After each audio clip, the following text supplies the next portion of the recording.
Okay, we have question number 11, again for Professor Animalou and Santilli. While you have presented the data as consistent with hadronic mechanics, isn't the proton deep inelastic scattering data completely agnostic between hadronic mechanics and the standard model?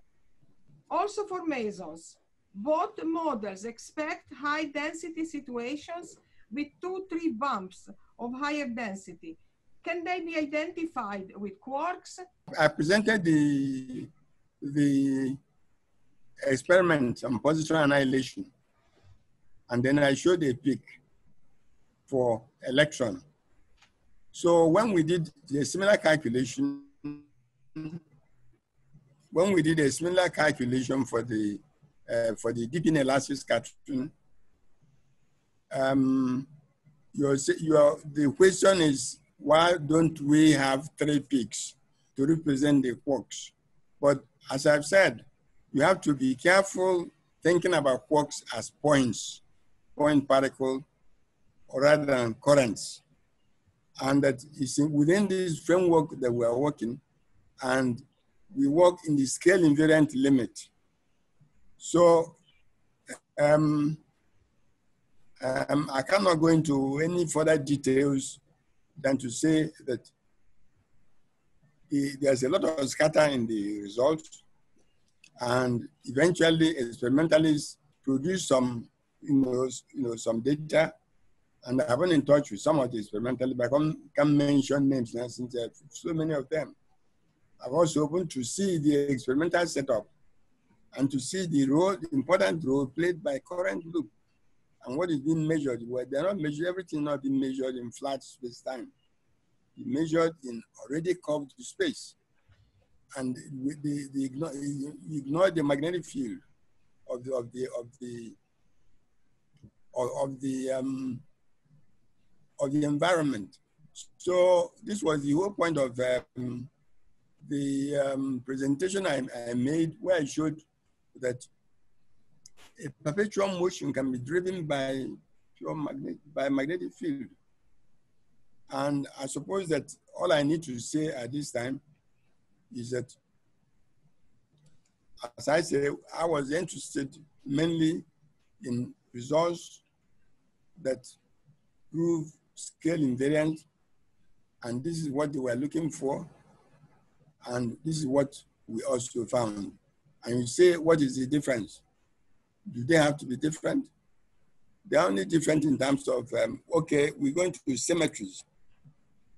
One symmetry, in one case, you use,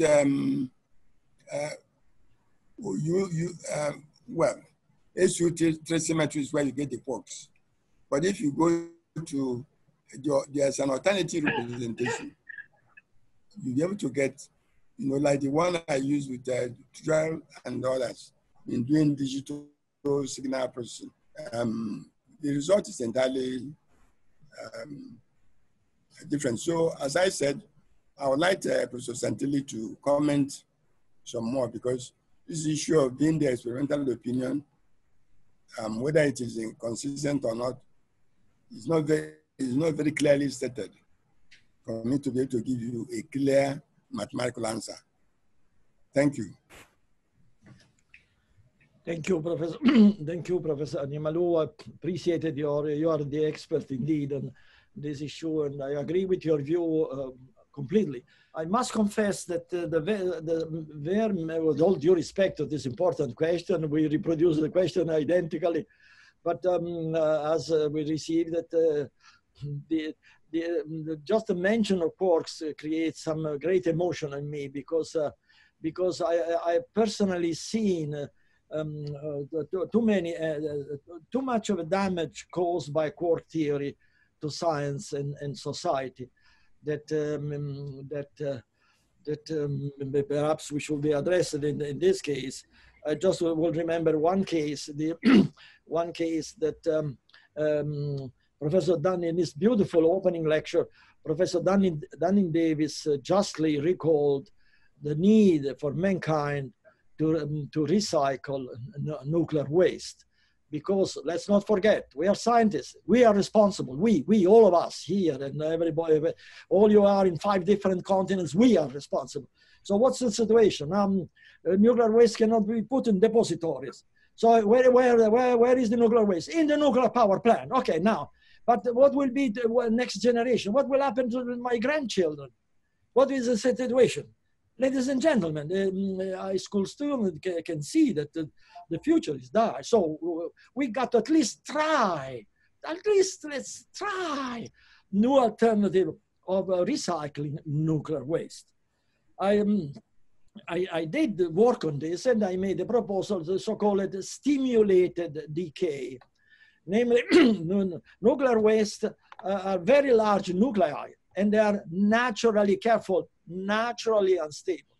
So therefore, there have to be mechanisms that will trigger their decay by therefore turning a 10,000 years long mean life to a 1 day or a 1 minute, depending on the mechanism. And indeed, there are a number of patents available, and not mine, by a number of other people who have obtained patents US and abroad for the stimulated decay that eventually will lead to an equipment that can be used in the pool of existing nuclear power plants. And by producing an enormous amount of additional energy due to the disintegration, the stimulated disintegration of the nuclear waste.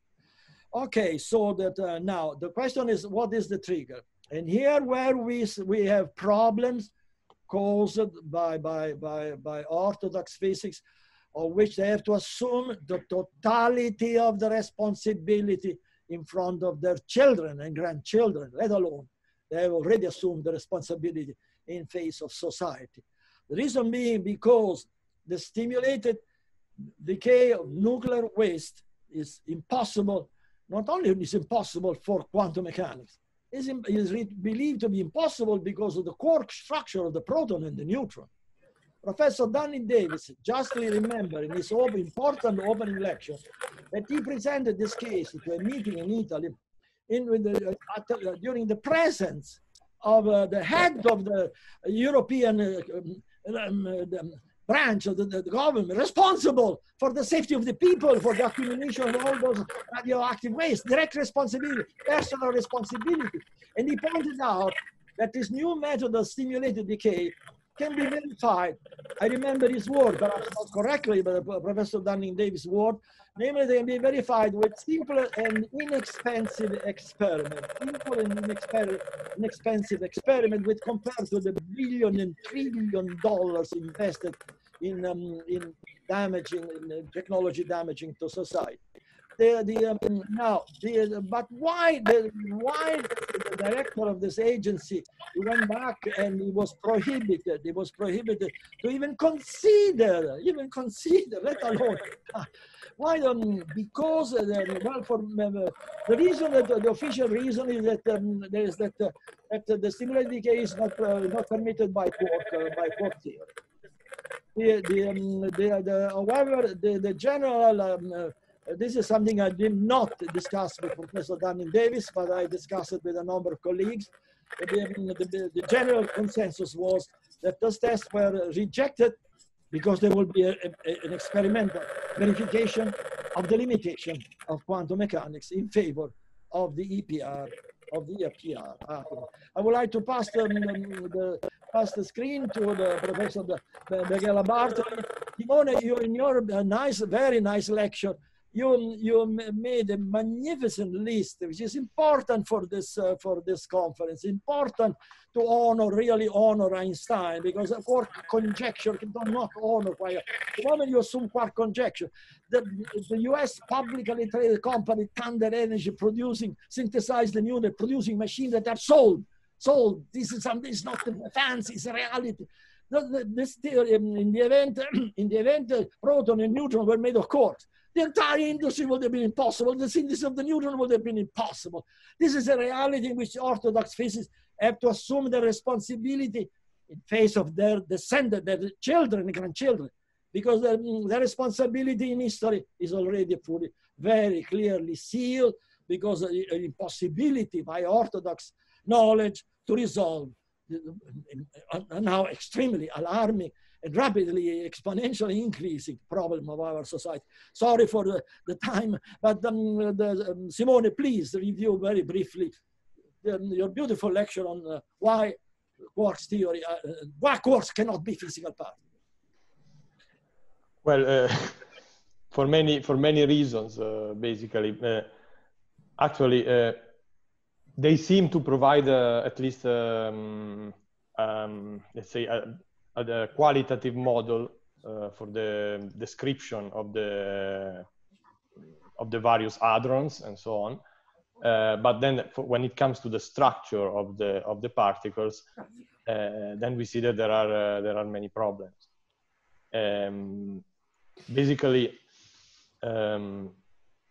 we can say that if we consider this from the point of view of the synthesis of the neutron, in which I also operated, we can see that if we have a proton and an electron, and then they join in order to form the neutron, they are both permanently stable, and then somehow they disappear in the universe and they reappear in the form of three quarks, which are, we don't know exactly what they are, also because these quarks, they should be, if they are real particles, but they are treated with quantum mechanics, so they should be like point-like particles. They should not be in contact one with the other, but they should be confined into a very precise volume, which is that of the proton or the neutron or whatever particle you are considering. And then there are also many other reasons for this. So it's really difficult to understand how they could work as physical particles. So this is a big issue.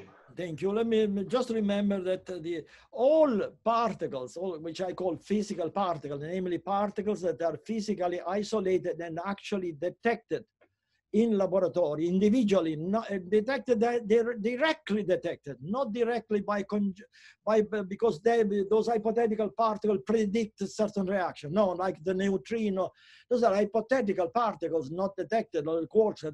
So all particles that have been physically detected and isolated are unitary, irreducible representation of the Poincare symmetry. So therefore, all those particles, they physically exist in our space-time. So there is no doubt in my mind that the consistency of, as well as the beauty of special relativity for point-like particles in vacuum, and the dimension of applicability.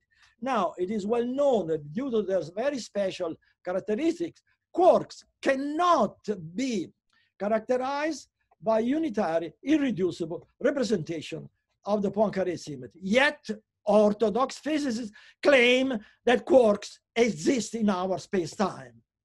Ladies and gentlemen, without any doubt, without any reservation, just by use of power, academic power, from which then in turn is used to discredit the dissident view, rather than knocking down dissident view with paper published in referee review, as the scientific process will actually occur. So therefore, quark masses, what are quark masses? Are purely hypothetically conjectural quantity because the mass are not cannot be characterized by the second order Casimir invariant, the Poincare symmetry, etc., etc., etc. But above all, I think the debacle of the quark conjecture that orthodox physicists continue to ignore by keep damaging society and themselves, of course, as well as their institution, the institution that housed them with full tolerance, is that quarks have not been detected as isolated at this extremely ultra energetic scattering experiment at CERN, by keeping in mind the Heisenberg uncertainty principle, according to which predicts a very small but finite Heisenberg uncertainty principle predicts a very small but finite probability for quarks to be free and isolated in vacuum.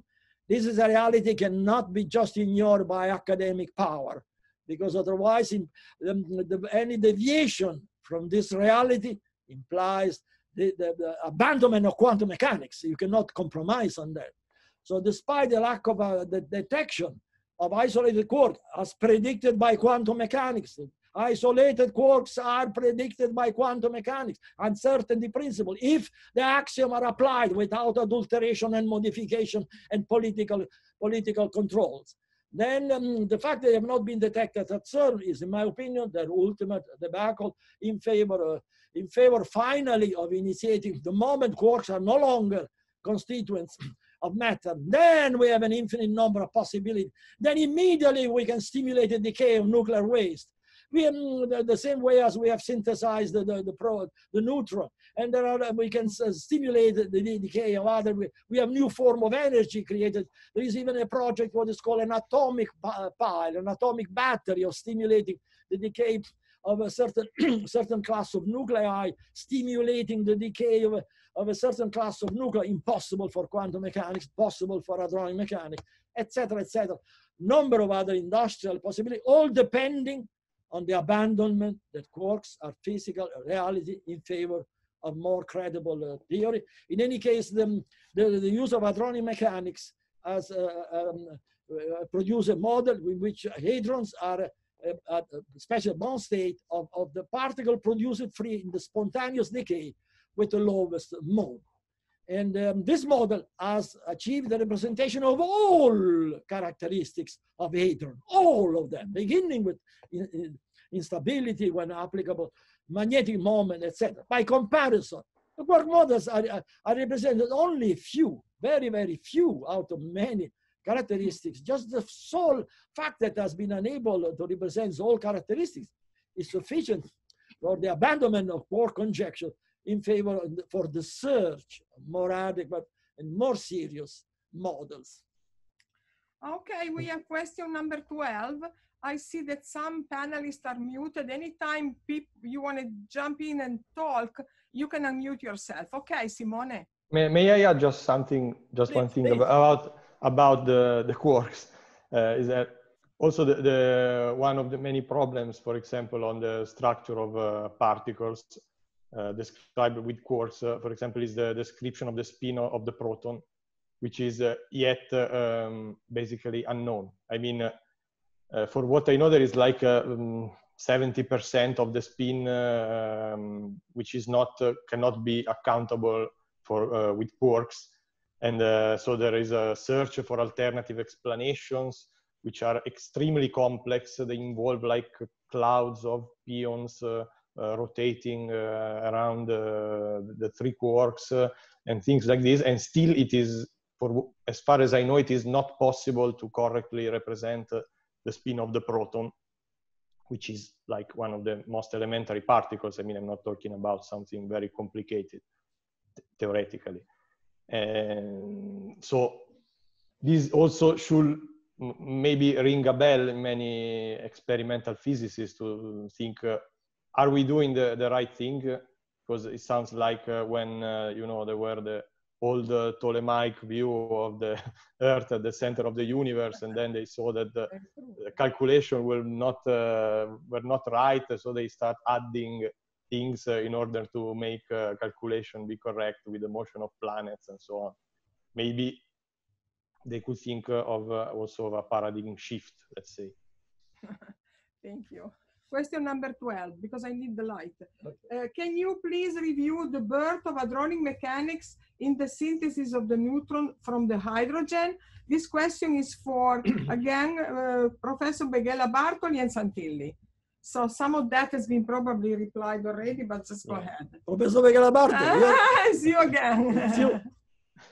But I can just say generally that, I mean, the main idea is that hadronic mechanics was conceived by Professor Santilli to solve two main problems, let's say, of quantum mechanics, which is considering the synthesis of the neutron, which is the most fundamental synthesis that can happen in nature. Quantum mechanics is not able to describe missing energy, which is represented by the excess mass of the neutron with respect to the proton and the electron, and on the other end, the impossibility to describe non-linear, non-local, non-Hamiltonian interactions, which must happen because of mutual penetration of particles, which cannot be described as point-like particles in vacuum, which of course cannot experience resistive or contact forces of any type. I would also like to add this note of historic, let's say, research that, as I said in my lectures, also Dr. Sternglass at Cornell University in the 50s basically came to the same conclusions while he was doing exactly the same kind of experiments, trying to synthesize neutrons from hydrogen with a spark. And he also was, as I said, in correspondence with Einstein, who agreed with these perplexities, because he could not understand how could a neutron, let's say, be synthesized with low energies. So he encouraged him to go on with this research, because he was, I mean, a true scientist. So if he found something unknown, he would say it deserves to be explored. Maybe we will find out that everything is explainable, or maybe not. And so Sternglass also developed on his own a theory which was not yet hadronic mechanics, because he did not have all the mathematical instruments that were developed in the following years by Santilli. But he came to a model which to some extent was similar, because he did not accept the idea of quarks or strange particles making up matter, but he thought that there may be something more simple, like electrons and positrons that could be fastly rotating one around the other, that could be used to explain all the various particles that were they were called the nuclear zoo, because in those years there were the first accelerator experiments that showed up this shower of particles during collisions between particles that were not expected, let's say, with the current theories of the time. Besides thanking you for the beautiful lectures, plural, I want to thank you in particular for obtaining that very significant letter by Einstein to Sternglass, which you presented during your first lecture. And it is quite significant that Einstein was very positive and supportive of Sternglass for the continuation of his study, while Sternglass was unable to publish his result. His paper were rejected everywhere. Something that has been very significant. It shows the difference between a true scientist, namely Einstein, and followers such as the editors who follows political lines. Let me make one point, if I may. I have repeatedly expressed my reservation toward Niels Bohr. For remember that I essentially studied this paper objecting against Einstein's view of lack of completeness of quantum mechanics, but he had no argument. He was just coming up with all sorts of tangential issues, but he was carefully avoiding addressing the issue, namely whether there exists condition under which quantum mechanics is inapplicable. That's all, not violate. So there was excessive political in my view, and there was I stated my view that he was accused of anti-Semitism, which is not true. His wife was Jewish. He had helped many Jewish physicists to escape from Germany, so anti-Semitism is total nonsense. No, but why he was so against Einstein? Because he was under the influence of the Nazi. This is my deep conviction of the time. The Nazi at that time, in the 1935, even 1940, were the authority, the power, and the Nazi will say quantum mechanics is the theory. Now, besides this political aspect, why I had reservation, there is one point that I would like to make. Why I've been in strong disagreement with Bohr. During my graduate studies at Turin, while studying quantum mechanics, I learned what is the Bohr radius, which is the radius, the smallest radius in the hydrogen atom that is admitted by quantum mechanics. But ladies and gentlemen, the proton and the electron have opposite charge. So, and you do simple calculations that were shown very nicely by Simone, by Professor Begela Bartoli. You do simple calculation, and you come up with at the difference of 10 to the minus 13 centimeter, the attraction by the electron and the proton is over 200 Newton. The Newton is a macroscopic unit of measurement of the force. Just 1 Newton per se is astronomical at the particle level. So this proton and electron must attract each other. Why quantum mechanics does not represent that attraction? The answer was because it cannot. It's prohibited by the axiom, because it implies a condition that is totally beyond. Quantum mechanics was for particle at a large mutual distance. It was beautiful. When we talk about the bond of proton and electrons, we are talking about zero distance quantum mechanics. The points, quantum mechanics represents points, both proton and electron. Points cannot be fused into another point. It's just a conception. It is a crumbling of the very conception of them.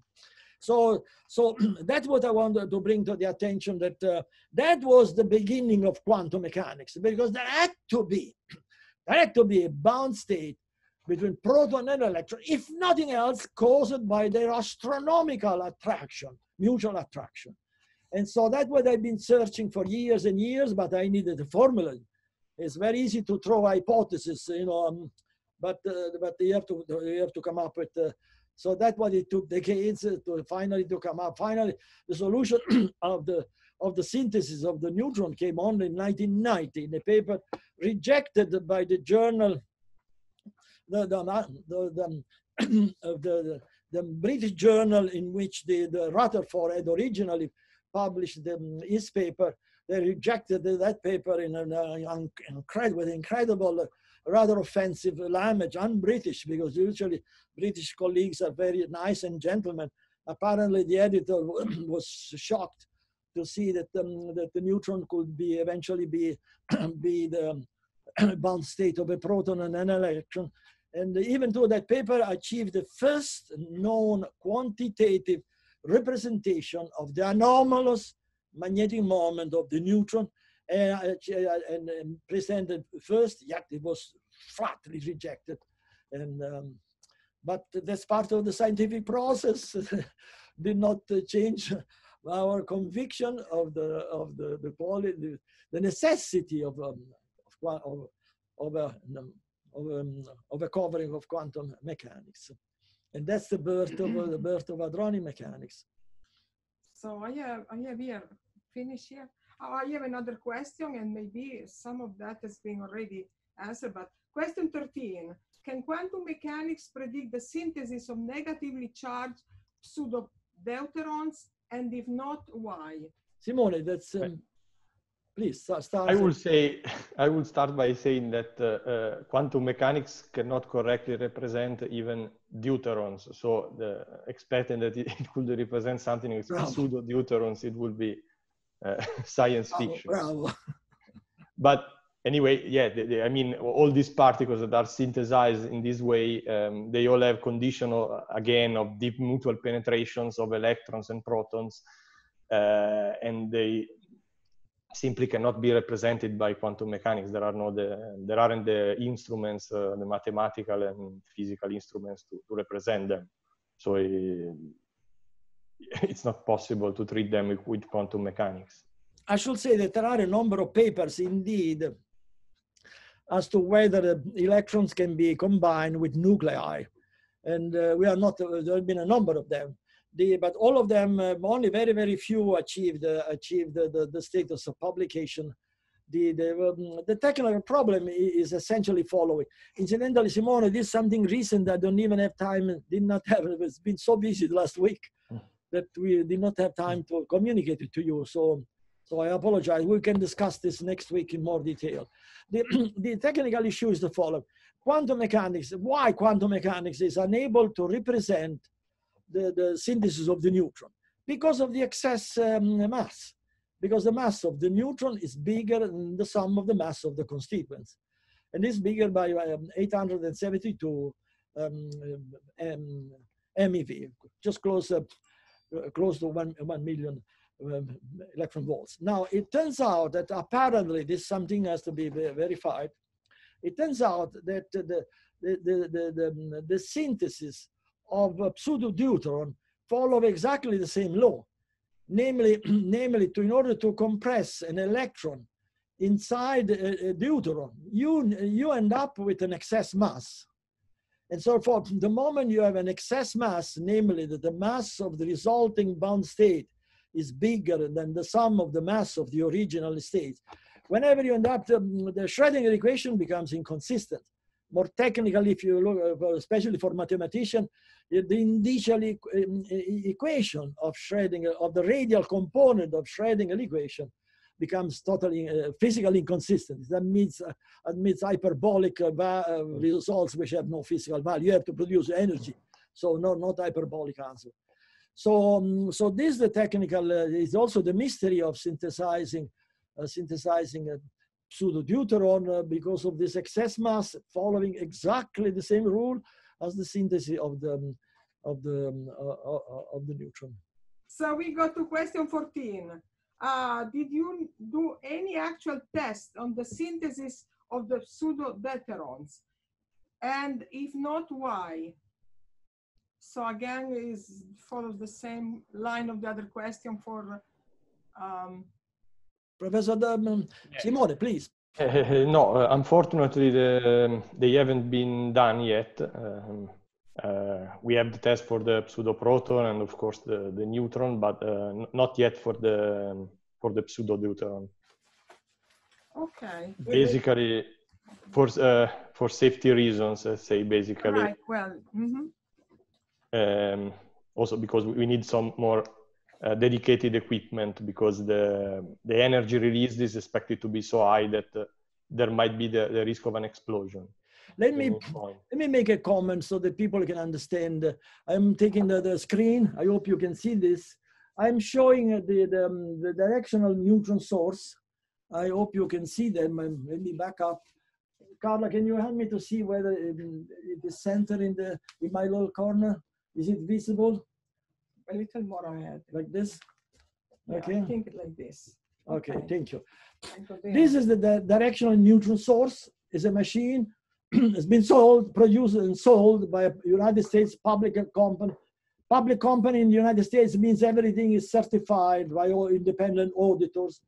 So how does this machine work? It works by being, see the loop, the white loop, the line is filled up with hydrogen at very low pressure. We're talking about 5 to 7 psi, a small fraction of 1 atmosphere. And then the tower at the center synthesizes the neutron. The flow, the hydrogen is continuously flown through the arc at the center, and the neutrons are then spit in a preferred direction. The point I want to indicate is that this equipment was and it is ready to attempt the synthesis of the pseudo-deuteron. Why? Because this can be done by just replacing the hydrogen gas with a deuterium gas. And we have a deuterium gas which are up to 99% pure. As a matter of fact, Simone, as you may remember, I had purchased bottles of deuterium. They were sitting there next to the hydrogen gas. As you correctly stated, this test was, there was this very easy test. What we were supposed to do is vacuum, we had a pump, we would have removed everything from all gases from the directional neutron source and fill it up with deuterium at very low pressure, the same 5 psi or so. This was never done. Never done because the calculations, those are calculations, not tests. The calculation showed that the production of energy could have been significant. And since we are doing it with hydrogen, and the deuterium is a form of hydrogen, then there was an intrinsic danger that we were not sufficiently equipped to run. In fact, thanks God, we had a fantastic record of years of experiments of no damage, because even though we dealt with continuously with radiation, but we took all the necessary precaution. We had personal gauges for radiation. We had all sorts of neutron shields everywhere, and so we took all the necessary precaution. In other words, there was no point in risking something of the. Why the point? Well, because you have to imagine what happened under the arc. Under the arc, the deuterium gas is decomposed, and then you start the process of compressing an electron inside the deuterium. But this occurs in a very small area in which it occurs with the presence of ordinary deuterium. And so therefore, but then once you synthesize the pseudo-deuteron, it is instantaneously attracted by ordinary the deuterium. And because of the coupling is the correct one, naturally correct one, because the opposite charge and magnetic moment, as Professor Begala-Bartoli has clearly, nicely indicated, then the fusion is unavoidable. But what we are talking about parts per million, parts per billion? No, because of the density of the natural deuterium during the discharge. Remember, the beginning of an arc ionizes, the disconnection of the arc compresses. So we are talking about an area of a high density, which explains incidentally the reason why the neutrons that we produce are very, very low energy. In conclusion, no, there was a question of being safe, being responsible, even though the outcome was too much. I should also be indicated the financial reason why this was not done.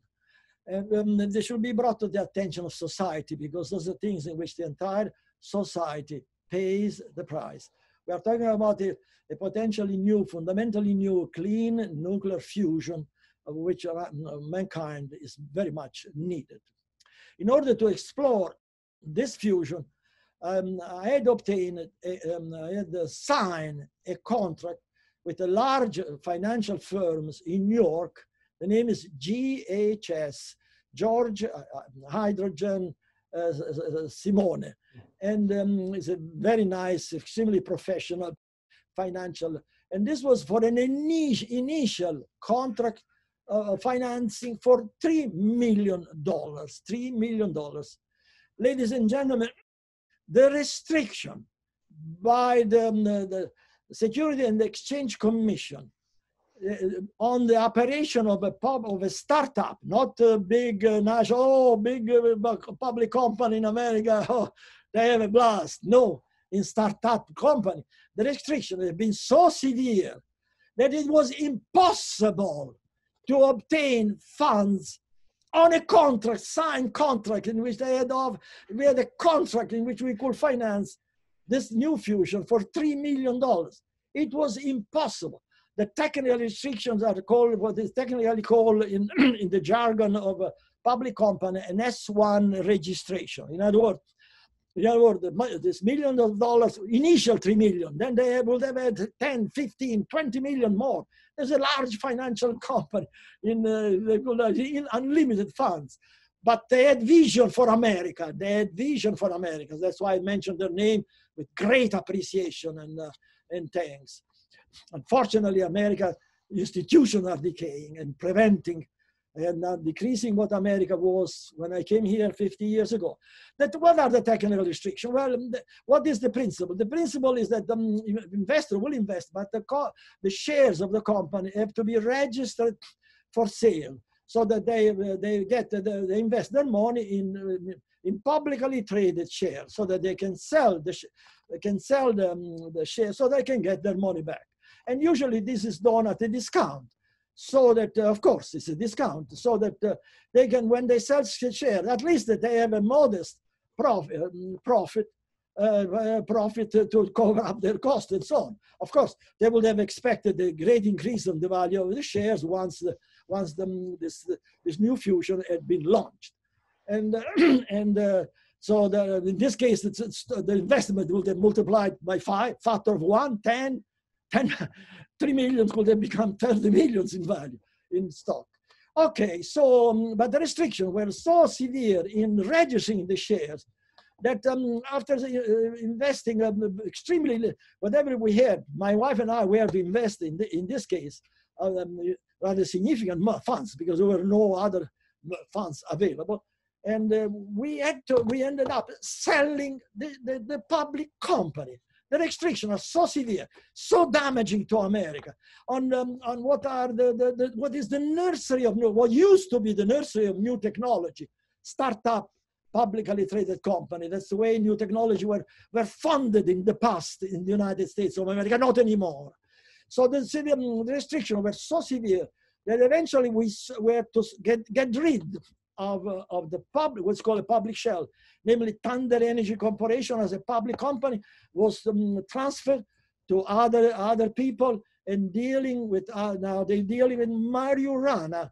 And however, all the technology were kept and transferred to a publicly traded company, Hadronic Technology Corporation, of which, I'm sorry, private corporation, Hadronic Technology Corporation, of which Professor Begala Bartoli is one of the vice president.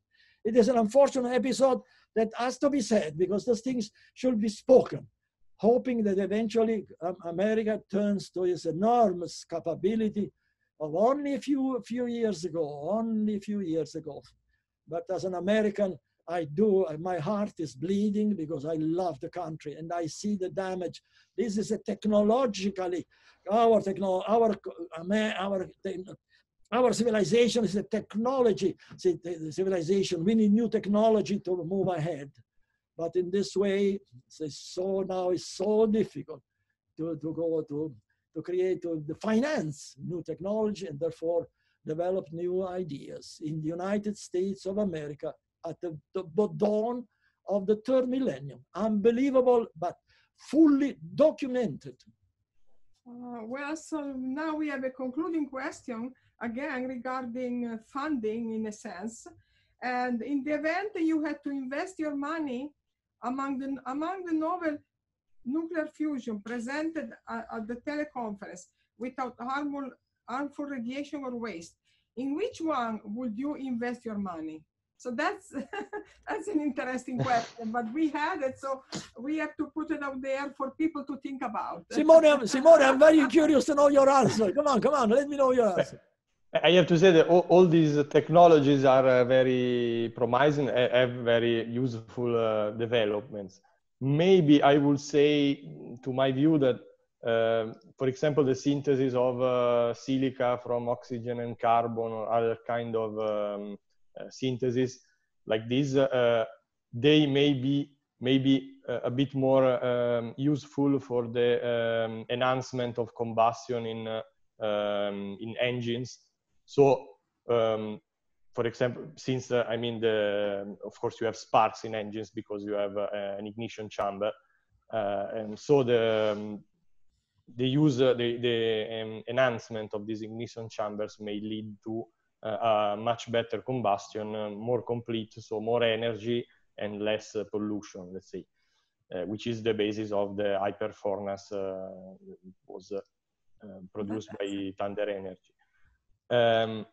Because in this case, you have nuclear exposure of the exposure of the nuclei, of course, and the proper spin couplings that will allow the fusion. But in the case of the pseudo-deuteron, you also have this very important thing of the negative charge of the nucleus. So technically, the fusions should be more numerous. They should be more likely to have this fusion. So maybe this one is more promising for the field of energy production in general. Simone touches another technology that perhaps will give me a few seconds at least to give you an idea of the concrete technology that are permitted by the surpassing of quantum mechanics, in this case, necessary surpassing of quantum chemistry, according to the EPR argument, something concrete for the planet. You see, one of the biggest problems of our planet is the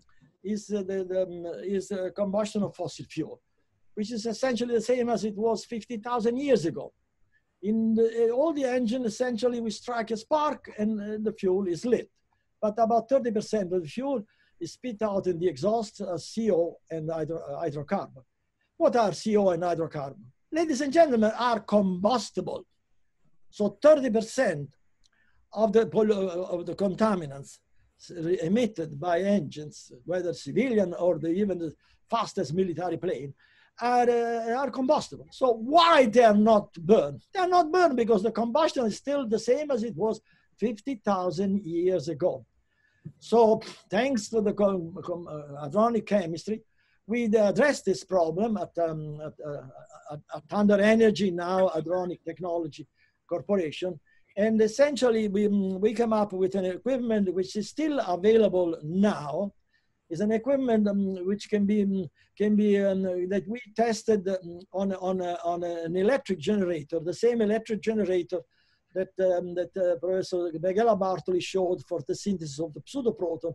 We did all the tests in that generator, and is an equipment in which that essentially can increase the power of the arc, but in a very, very special and modulated way. It's a very, very special increase of the spark, of the energy. There's not the frequency. No, this has to be a single spark. And increase the characteristics of the spark according to a very special way, too technical to describe it in here on this informal meeting. But it was controllable. That was controllable, namely it would start from small and then increase in value. And we create, so in this way, we control it through the increase of the spark, we control the temperature of the combustion. It's just that simple. And it was very easy to see that at a certain point, CO will burn. CO is highly combustible, so it has to burn. It's a chemical law. It's not Ruggiero says so. No, it's a chemical law. So the question with this equipment, we increased the, sorry, I don't have a picture, but it was in the website of Thunder Energy with the description of the process. So they increased and then by first modulating this arc, there was the combustion of hydrocarbons, and the exhaust analyzer will clearly indicate the non-detectable or very small CO or hydrocarbon in the exhaust. Notice that component number one, this created an evident increase of the temperature, increase of the efficiency, because again, those are combustible. So gasoline in the Formula One, you get only 70% combustion. The rest, if you burn also CO now, you got 30% more power. Notice that the same equipment could push the effect up to a point of activating, hypercombustion, which is the combustion, it's the fusion of the carbon-12 and oxygen 16 into the silicon 28. However, unlike the case of the pseudo-deuterium, in this case, calculation will show that the view of the pressure, we're talking about 100 psi, and the density, that fusion was only in parts per million, but still, so there was no risk of having an explosion. That's why as CEO of the company, I authorized the test. I was responsible of several technicians and their family. So I did my homework and thought many times. And before doing it, and indeed, we pushed the equipment to the limit. The spark plug melted. There was an enormous, but there was no explosion exactly as predicted because the conditions were. But going back to the question, I would like to say, we have already answered the question. In view of this incredible restriction by the Securities and Exchange Commission from Wall Street in the operation and the funding of publicly traded startup, careful, startup companies in the United States, the possibility of funding, we had no other alternative. My wife and I, we invested out our own reserve, we invested in excess of $500,000 of our personal funds in the development of those technology, just as an indication, because we knew the importance of those technology for mankind. And thanks God, we had the sufficient reserve for now. I am 85 years old. Now I'm sitting sitting now and looking at what colleagues and friends can do. And for whatever we can do to help, we will be happy to help. I think we don't have any more questions, and maybe this is the time if the panelists want to say some words to the audience, and then we will need to close down. Tomas, so please. Yes. Say also is, Thank you very much. Say Thank you very much. Come on, for me. Yeah. Thank you very much. Now, you see, neither coronavirus was able to cancel our meeting. Okay. Oh yes, yes, yes. And we can see each other in the future. I suppose they will discover the vaccine and so on. But I will ask from Carla to send first a certificate of attendance for the participants. Okay. Okay. Thank you. Certificate. Yeah. Okay. Thomas. Yes, and yes, and what about a kind of proceedings? Well, we have to discuss the proceedings indeed, and we'll correspond. And we have been so busy. And Professor, would you please? Yes, not all the papers, but selected. We will discuss it, but please say a few words of thanks and welcome in Greek, in Greek language. Αγαπητέ καθηγητά Σαντήλη, αγαπητή φίλη Κάρλα, ευχαριστούμε πάρα πολύ για το συνέδριο. Ευχαριστούμε πάρα πολύ από την πατρίδα του Δημόκριτου, όπου πρώτη φορά υπόθηκε η λέξη άτομο. Άτομο των Δημόκριτων from Άβερα. We like to translate. We say, my greetings from Greece, from the place where Democritus was born, where the atom was first was in the science, okay? Yeah, of course, you visited the places, you saw the Avera and so on, and we hope that you will come also one time again here. Yes. Because it is good to have new theories, but always we have to connect them with the old ones, because you see, all mankind is thinking about to see a unique way the world. And you are the most the most genius mind that can see everything in one way. In one way. You are. No, yeah. Thank you very much. Grazie, thank you. Simone, Professor Megala in Italian, a little bit in Italian, come on. And then you translate. Grazie a tutti per la partecipazione a questa conferenza, spero che l'abbiate apprezzata e che vi abbia lasciato delle questioni importanti su cui meditare. Grazie, thank you all. So thank you for your participation to this conference. I hope that you enjoyed it and that it left you some important matters on which you can meditate. Okay. Bravo. Giovanni Malou, please, in your language, we want to hear your language. Yes. You are as I publicly stated, you are your university is the only university in this planet who is organizing a graduate school in hydraulic mechanics. Thank you, Professor Animalou. Thank you from my heart. Thank you very much. And goodbye. In your language, we want to use your language.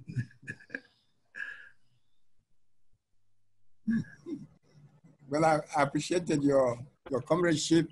We worked together for a long time, and there were many challenging times, but it was overcome because of time due to your combined sponsorship and help. But I appreciate the fact that we come together, and this is a new frontier for development. I have to inform you that my staff here were very, very helpful. Also, we had a lot of challenges in terms of power and so on, and that your effort is highly appreciated. Thank you, and thank you, Carla, for this opportunity. God bless you. Yay! Well, on behalf of Professor Georgiev, who is not there from Paris, let me say a couple of words in French. Messieurs, dames, merci beaucoup pour votre participation. Et évidemment, à tout à l'heure, à tout à l'heure. Merci, grazie. Merci. Grazie a tutti. And so unless you object, we close the session. And we'll be in touch with everybody next week. Okay? So we'll be in touch. Oh, and for the audience, we are available for additional discussion sessions in the next week. We need a few days to relax, and then we can resume working. So definitely, we are available to continue these magnificent exchanges. Thank you. Okay. Thank you very much.